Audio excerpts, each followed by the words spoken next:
Bismillahirrahmanirrahim. Assalamualaikum warahmatullahi wabarakatuh. Selamat datang di Al-Huda untuk siswa-siswa baru.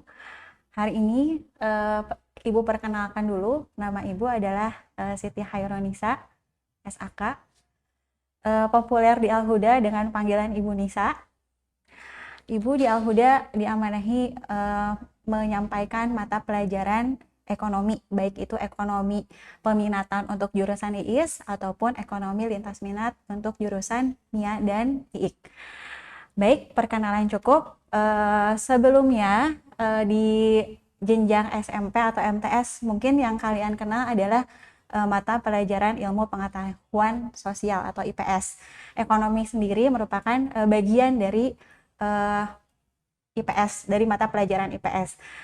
Apa itu ekonomi? Mungkin pertama-tama Ibu akan bertanya, kalian tentunya sudah familiar, sudah sering mengenal kata-kata ekonomi. Apa itu ekonomi? Mungkin di antara kalian ada yang menjawab uang, ada yang menjawab pekerjaan, ada yang menjawab kebutuhan, ada yang menjawab keinginan. Mungkin ada juga yang menjawab, yang terpikir ketika mendengar kata-kata ekonomi adalah sabun colek. Tapi bukan itu ya. Apa itu ekonomi? Untuk pertemuan kali ini kita bahas mukadimahnya dulu sebagai dasar untuk kedepannya materi yang akan lebih dalam. Oke, mulai dari mukadimah dulu. Selama kalian hidup, tentunya kalian sering mengalami atau sering melakukan suatu tindakan yang dinamakan dengan pilihan. Mulai dari kalian bangun tidur sampai kalian kembali tidur, itu banyak sekali pilihan kegiatan atau pekerjaan yang akan kalian lakukan. Mulai dari bangun tidur, misal alangkah jauh lebih baik misalkan bangun tidur langsung sholat subuh, kemudian bergegas mandi dan membantu orang tua membereskan pekerjaan orang tua di rumah. Atau pilihan lain, ada yang kembali menarik selimut untuk tidur kembali gitu ya. Setelah kalian bangun, dihadapkan dengan kewajiban kalian sebagai siswa, yaitu harus belajar. Di situ juga kalian memilih apakah kalian akan melawan rasa malas kalian untuk melanjutkan pembelajaran, baik itu misalkan kondisi daring seperti saat ini, atau kalian bergegas siap-siap untuk berangkat ke sekolah, atau kalian memilih untuk mengikuti kata hati kalian, misalkan malas, nauzubillahimindzalik. Itu semua adalah pilihan, dan pilihan itu tentunya didasari oleh kebutuhan kalian. Kalian membutuhkan sesuatu, tentu kalian harus memilih, harus mengingat keputusan kalian di masa yang akan datang.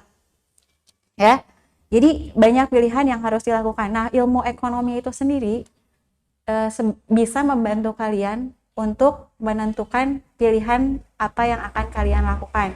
Misalkan dalam hal pengelolaan keuangan. Misalkan dalam hal pengelolaan keuangan, apakah dengan uang jajan kalian misal mendapatkan uang jajan sehari 20.000. Dengan 20.000 itu kalian bisa memenuhi beberapa keinginan kalian. Misalkan kalian ingin beli kuota, anggaplah beli kuota kalian sehari habis 5.000. Kemudian kemungkinan lain, keinginan kan banyak. Pertama kuota, kemudian jajan ya. Selain jajan, misalkan kebutuhan lain kalian ingin mentraktir teman, atau misalkan ingin membeli buku dan lain sebagainya. Dengan sumber daya, namanya sumber daya, uang yang kalian punya di situ, bisa kita ambil kesimpulan di situ adalah sumber daya ya, untuk memenuhi kebutuhan kalian. Dengan uang 20.000 sebetulnya keinginan kalian kalau dituruti semua keinginan itu akan banyak sekali. Mungkin dalam satu hari apabila dilakukan list gitu ya, penomoran keinginan kalian bisa sampai dengan 20 pilihan. Mau jajan, mau kuota, mau traktir teman, mau beli baju, mau beli buku, dan lain sebagainya. Tetapi sumber dayanya terbatas, hanya 20.000. Nah, di situ dengan adanya ilmu ekonomi diharapkan kalian bisa memprioritaskan kebutuhan mana yang akan kalian utamakan, akan kalian penuhi terlebih dahulu. Oke. Berikut adalah mukadimahnya. Kemudian kita akan membahas apa sih ekonomi itu? Sebelum ke pembahasan apa itu ekonomi, Ibu akan bacakan dulu tujuan pembelajaran. Di sini di bab 1 ini ada 9 tujuan pembelajaran. Yang pertama yaitu kalian harus mampu mendeskripsikan konsep ilmu ekonomi, kemudian mengidentifikasi inti masalah ekonomi, kemudian menjelaskan pilihan yang tepat. Yang keempat, menentukan skala prioritas dan pengelolaan keuangan. Yang kelima, menjelaskan kebutuhan dan alat pemuas kebutuhan. Yang keenam, mengenai biaya peluang. Yang ketujuh, menjelaskan prinsip dan motif ekonomi. Yang kedelapan, mengidentifikasi pembagian ilmu ekonomi. Yang kesembilan, menjelaskan ekonomi syariah. Oke, kita masuk ke apa itu pengertian ilmu ekonomi. Oke. Ya, jadi ekonomi itu berasal dari bahasa Yunani ya, yaitu oikonomia. Oikonomia ini berasal dari dua kata, yaitu oikos dan nomos. Oikos di sini artinya adalah rumah tangga atau keluarga. Kemudian nomos di sini artinya adalah peraturan atau hukum, gitu ya.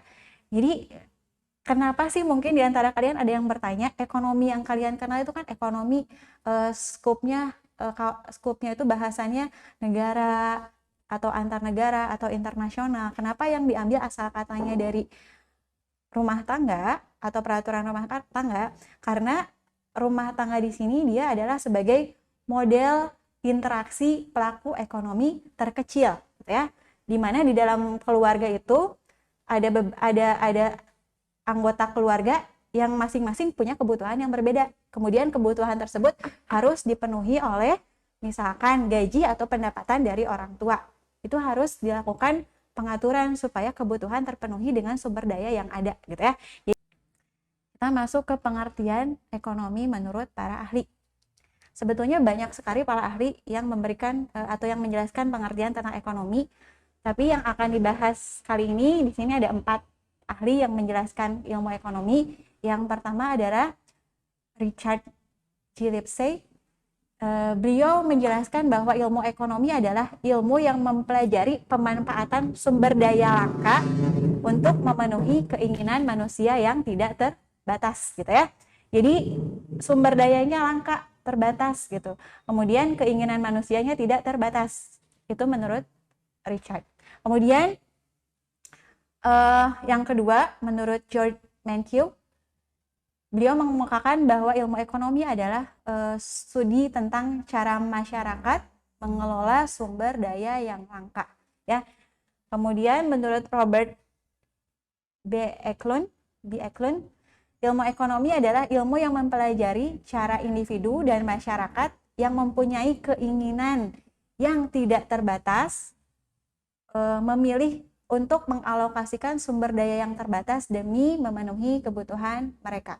Kemudian terakhir di sini menurut Paul A. Samuelson, ilmu ekonomi adalah suatu studi tentang cara orang-orang atau masyarakat membuat pilihan dengan atau tanpa menggunakan uang dalam menggunakan sumber daya produksi yang terbatas, tetapi dapat digunakan dalam berbagai cara untuk menghasilkan berbagai jenis komoditas dari waktu ke waktu dan mendistribusikannya untuk kepentingan konsumsi saat ini atau di masa datang kepada berbagai orang atau kelompok dalam masyarakat. Jadi intinya ilmu ekonomi di sini bagaimana caranya bisa secara individu atau kelompok, gitu ya, personil orang atau kelompok bisa memanfaatkan sumber daya yang langka untuk memenuhi kebutuhan yang tidak terbatas. Tujuannya untuk apa?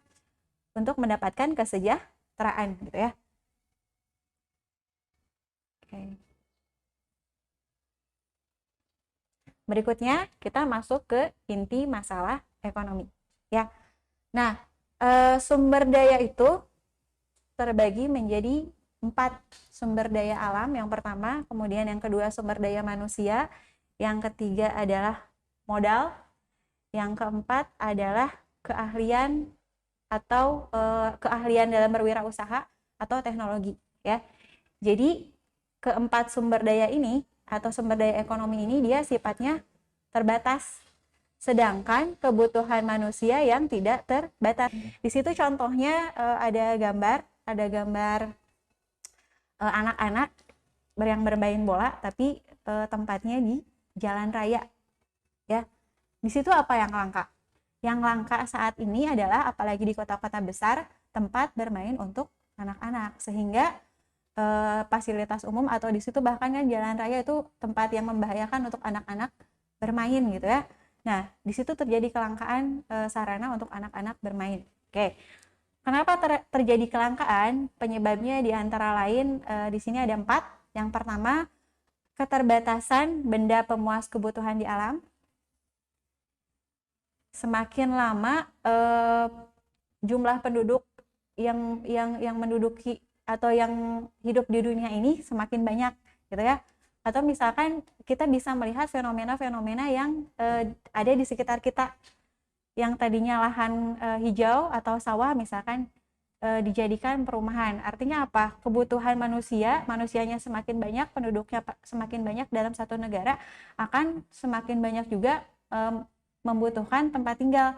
Akhirnya apa? Lahan untuk bercocok tanam, lahan untuk memproduksi atau menghasilkan kebutuhan pokok itu akan bergeser gitu ya.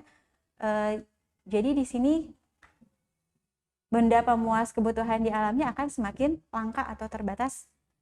Oke, kemudian yang kedua adalah kerusakan sumber daya alam akibat ulah manusia. Ya.